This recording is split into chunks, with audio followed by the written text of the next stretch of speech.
I am walking, I am walking, I am walking, I am walking, I am walking, I am walking, I am walking, I am walking, I walking.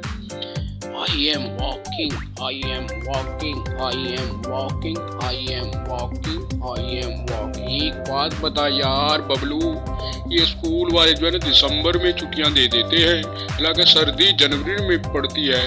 और आपका क्या ख्याल है?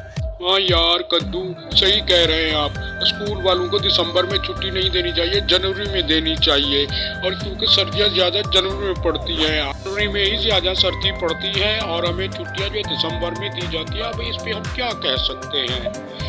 हाँ यार सही कह रहे हैं बबलू। मैंने सुना है कि आपके पास एनिमल्स हैं, आपने छोटा सा एक जू बनाया हुआ है घर में। क्या आप अपना जू मुझे दिखा सकते हैं?